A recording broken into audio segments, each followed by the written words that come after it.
What's up, guys? Welcome back to my channel. My name is Emma if you're new here, and I love to talk about all things Peloton, cycling, and fitness. So be sure to subscribe if you haven't already. I post every single Sunday. Today, I thought I would sit down and talk about the Strive Score. The Strive Score is a metric on Peloton that was announced at Homecoming in 2021 this year. So a couple months ago in early May, this metric was branded as a non-competitive metric for your heart rate.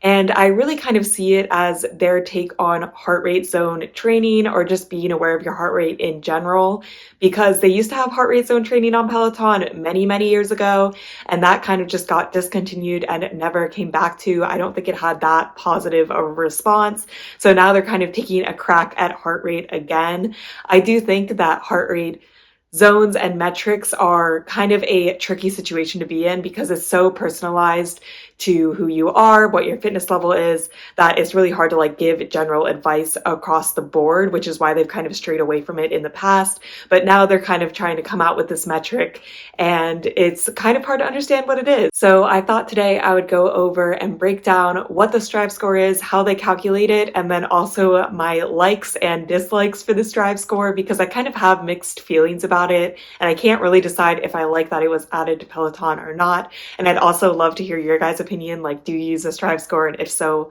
what do you use it for? Just to kind of get a wide array of opinions.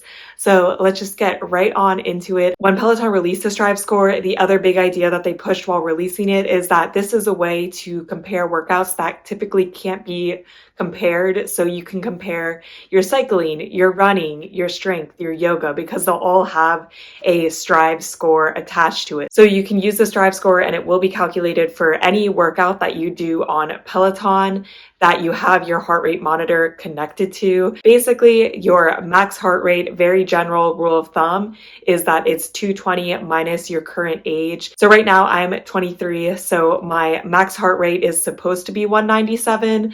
I don't know if I truly believe that. I've never gotten higher than 185 max heart rate. So I think that the 220 minus your age is a good place to start, but you don't actually know what your max heart rate is. There are also suggestions that you basically just push yourself super hard for 10 minutes, and then whatever that heart rate is, that's your max heart rate.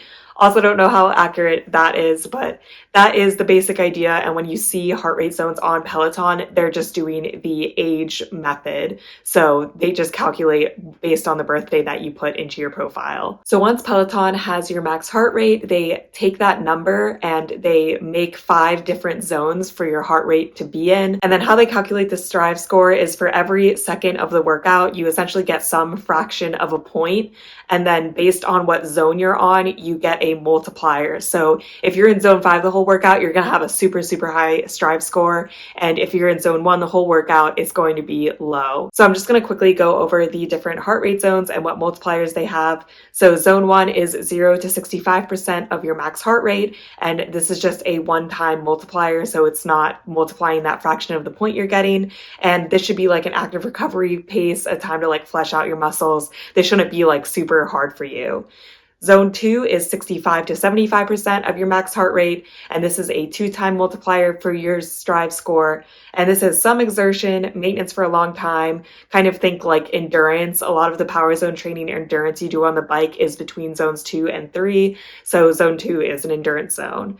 Zone 3 is 75 to 85% of your max heart rate, and this has a 4-time multiplier, so you can see that it's kind of becoming exponential as you go up in zones. It multiplies way more. And this zone is also an endurance zone. It's sustainable for a long time, but it's kind of hard to talk. I think on the Peloton zone breakdown on their blog, which I will link down below, they say that you should be talking back to the instructor, but it should be in your head. So you should be tired.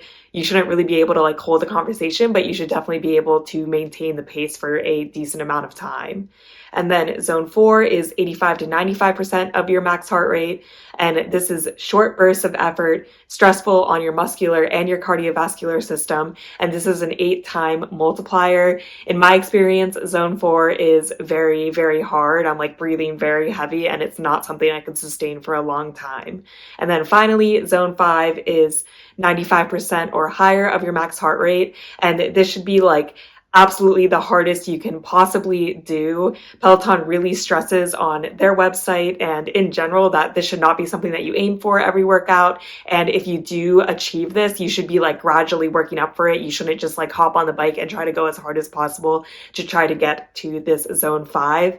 And because it's not necessarily a desirable zone to be in, Peloton also leaves it as a 8-time multiplier. So whether you're in zone 4 or zone 5, it doesn't matter. You're getting the same Strive score, which I think is also interesting that they don't want to necessarily encourage people to be in zone 5. Peloton basically ends the blog saying this should not encourage you to go higher in the zones. Like, this is just one metric out of a bunch. This is not a comprehensive metric. You should be looking at all the metrics. Like, basically don't rely on this. And I completely agree. So I feel like this kind of leads into what I don't like about the Strive score, which I have a couple of different reasons. Basically, the biggest is that it's not intuitive. So just because you get a higher Strive score is not necessarily a good thing. And I would actually argue that it's usually a bad thing. You definitely don't want to be in zones 4 and 5 for your entire workout. That's way too stressful on your body. And that's not optimal for like burning fat, building muscle. Like, being at those super, super high heart rates is not good. So it's kind of weird that they assign a higher value to those zones. Like, you want a mix of all of the zones basically to have a good workout. So it's interesting that if you get a higher Strive score, you might think that that's good, but it's not actually that good. And then over time, if you're taking like the same workout every day, for example, 30-minute bike class, you would want to see your Strive score go down, because a good measure of fitness and health would be if you're exerting the same amount of output, but you have a lower heart rate. That means you're working less to have the same output, which is a good thing. So over time, you'd actually want Strive score to go down. And I feel like the way that it is set up, you wouldn't necessarily know that. And I definitely don't think it's intuitive, which kind of leads into the second thing I don't like about it, which is there's no real support for your Strive score. Like, they just give you the score, and then what are you supposed to do with it? Like, there's just no information. Like, you think like, oh, output, you want to increase output, or if you're running, you want to have a quicker time, or if you're doing strength, you want to add more weight. But the Strive score, there's not much you can do with it. For example, when I run, I have quite a high Strive score, which I know is not that great, but I don't know what to do in the future to adjust my runs to make my Strive score go down. And when I get my Strive score from cycling, I think that is pretty good. I spend a lot of my time in zones 2 through 4, which I think is what you should do. But there's no like target Strive score. There's no advice of like how long you should roughly be in each zone. You kind of just get the score, and then it's just like, what do I do with this information? So I wish that Peloton spent some more time developing this metric and kind of like helping you understand what it means and like what goals you should set to work with your heart rate zones, because I do feel like monitoring your heart rate is important, but I just feel like there's not a lot of support from Peloton to really get that information and like make use of it. I also think that it de-emphasizes low heart rate workouts like yoga, stretching, even strength. My heart rate is not going to get up as high as doing cardio, for example. And I feel like it's a little sad when your Strive score is super low, but it's still a workout worth doing, and it definitely helps you in fitness overall. So you should still do it. I don't know, that's like, could just be a me thing. I really like to see numbers and metrics. So it's like disappointing when the metric is low, but I know I'm doing what I should be doing. And then the last two things are probably more me problems than other people. But the first one is my heart rate varies a lot. I work out in the morning, and it varies if I drink caffeine before my workout, if I eat breakfast, or if I don't eat breakfast before the workout. And because of that, it's just not like the best metric to look at. I know Peloton says and stresses that you shouldn't only be looking at this metric, but I just feel like it's kind of all over the place, so it's not that helpful to me. And then finally, my Apple Watch, which I know is not a great heart rate monitor to connect to Peloton. I did not know that when I bought it. I've learned my lesson. I need a new heart rate monitor.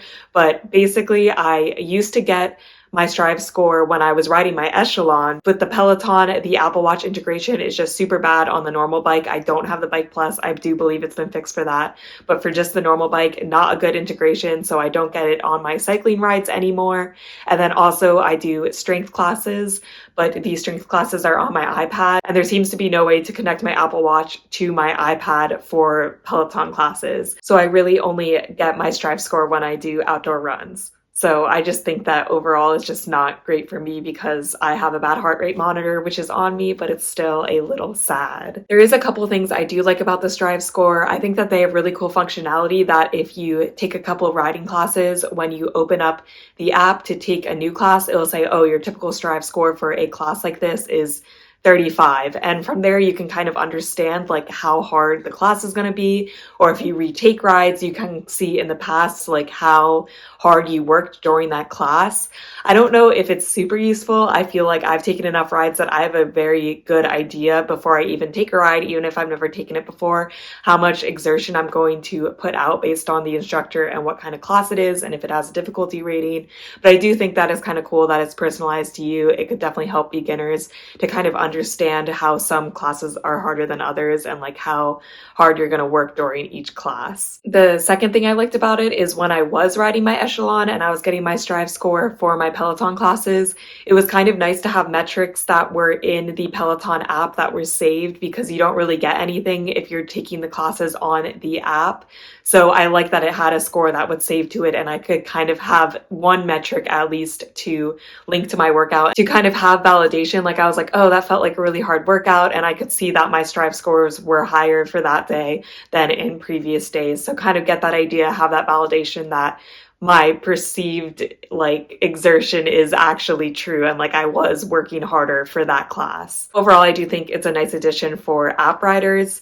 And then finally, I think that it does draw attention back to heart rate zones. I think that Peloton tried to do this with heart rate zone training and then they got rid of it. And since then, you didn't really have a lot of attention on heart rate zones, but I do think that it's worth monitoring. And although Peloton doesn't offer a lot of support if you are in like zones 4 and 5 for the majority of the workout, I think it is worth trying to lower your heart rate zones and try to get more balanced training. So I think it's good that they're drawing attention back to heart rate zones and they're like, hey, this is important. Like you should be acknowledging this and understanding your heart rate zones and heart rate in general during the workout. I think it's a nice metric to have, especially if you are an app rider, but I think overall it's not that good. It doesn't tell us that much information, but I'm excited in the future to see if Peloton kind of builds on top of that. I would love classes where you were like, oh, you should kind of be in zones 2, 3, and 4. Basically just like them taking another crack at heart rate zone training.